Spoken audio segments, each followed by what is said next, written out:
السلام علیکم جی. وعلیکم السلام. کھا لیا تو گندگی، کھلا دیا تو بندگی، جو دے گیا وہ لے گیا، جو چھوڑ گیا وہ چھوڑ گیا. میں ہمیشہ کی طرح آج بھی اپنے والد محترم شہباز شاہ جی کے ساتھ بیٹھا ہوں اور کوئی نہ کوئی بات چلتی رہتی ہے، میں کوئی نہ کوئی بات کرتا رہتا ہوں. ظاہری بات ہے، میں نے تو کتابیں پڑھی ہیں، میں نے کتابوں کی بات کرنی ہے. کال والا کال کی بات کرے گا، حال والا حال کی بات کرے گا، بلکہ حال والا بات ہی نہیں کرتا. تو ابھی میری ان سے ڈسکشن چل رہی تھی حضرت امام غزالی رحمۃ اللہ علیہ کے بارے میں کہ وہ بغداد یونیورسٹی جب پہلی بار بنی تو اس کے وہ چانسلر رہے ہیں. علماء حضرات بہتر جانتے ہیں، میں کہیں کوئی غلطی کروں تو معاف کیجیے گا. کہ جب وہ ایک مرتبہ ممبر پہ خطاب کر رہے تھے تو ایک مجذوب آیا اور اس نے آ کر کہا کہ غزالی کب تک کیلو کال میں رہو گے اور حال کا سفر کب شروع ہوگا. تو اس مجذوب کا یہ کہنا تھا، ان پر ایک عجیب سی کیفیت طاری ہو گئی. اسی وقت ممبر چھوڑا اور شیخ کی تلاش میں چلے گئے. پھر مرید ہوئے. وہ سارا معاملہ آپ جانتے ہیں کہ کس طرح سے انہوں نے اخروٹوں کی بوری تھما دی کہ ایک چونک میں بیٹھ جاؤ اور آواز لگاؤ کہ جو مجھے ایک جوتا مارے گا میں اس کو 2 اخروٹ دوں گا. یہ وقت کے مفتی بھی تھے، قاضی بھی تھے. تو مرشد نے ڈیوٹی لگائی کہ پہلے جو اندر ایک مفتی ہے وہ نکلے اور اس کی خاطر مفت ہو تو پھر اس کے بعد بات چلے. تو شہباز شاہ جی سے ڈسکشن چل رہی تھی تو میں ان سے پوچھ رہا تھا کہ آپ کے نزدیک آپ کا کیا خیال ہے، آپ اس کو کس طرح سے لیتے ہیں؟ جی. اصل میں تو بات یہ ہے کہ بھائی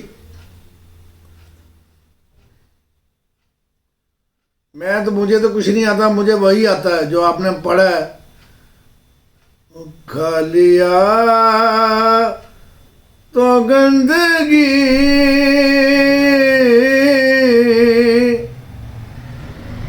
کھلا دیا تو بندگی.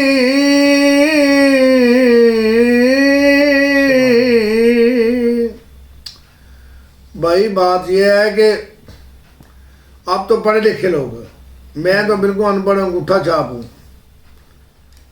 تو انگوٹھا چھاپنے کی ضرورت نہیں پڑتی، میں کہیں کچھ نہیں رکھا ہوا میں.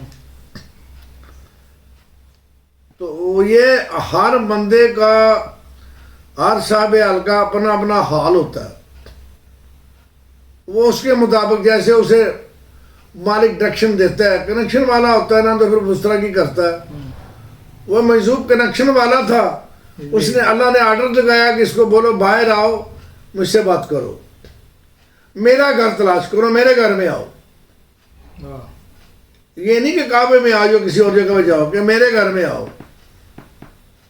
تو وہ میں تو آپ کو پتا ہے گانے شانے سنتا ہوں، مجھے اس کے علاوہ کچھ نہیں پتا. اگر آپ یہ کہیں کہ میں اس موضوع کی عکاسی کروں تو میں تو کسی گانے میں ہی کروں گا، شاید آپ کو پسند نہ آئے. آپ کا کیا خیال ہے؟ کر دیں، ہم سنیں گے، کیوں نہیں سنیں گے. وہ مجذوب آیا، اس نے کہا کہ چلو کیلو کال سے نکلو، اب حال والا بلا رہا ہے. تو وہ بات یہ ہے کہ ایک تو یہ گھر ہے، ایک کوئی اور گھر ہے، ایک اور کوئی گھر ہے. وہ ابھی یہ گھر نہیں ہے، اس گھر میں وہ رہتا ہے، اس لیے وہ گھر ہے. وہ طلعت محمود کا ایک گانا ہے بڑا اچھا، تو میں اس کو اسی جگہ پہ رکھ کے سنتا ہوں. آپ پتہ نہیں کہاں رکھ کے سنے. اس نے کہا نا کہ چلو کیلو کال سے نکلو اور حال میں آؤ. تو میں اس جگہ پہ ہوتا تھا، میں یہ کہتا، اے میرے دل کہیں اور چل، غم کی دنیا سے دل بھر گیا، ڈھونڈ لے اب کوئی گھر نیا. اے میرے دل کہیں اور چل، غم کی دنیا سے دل بھر گیا ڈھونڈ لے اب کوئی گھر نیا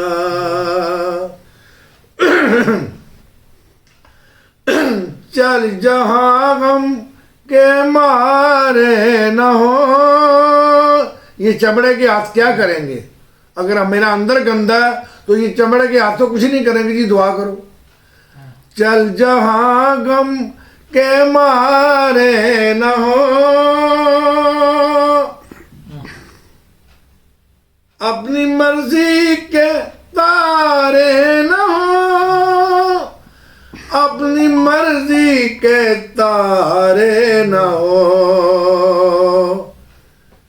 دیکھو نا میری طرف جی جی ان بہاروں سے کیا فائدہ جس میں دل کی کلی جل گئی زخم پھر سے ہرا ہو گیا جس میں دل کی کلی جل گئی زخم پھر سے ہرا ہو گیا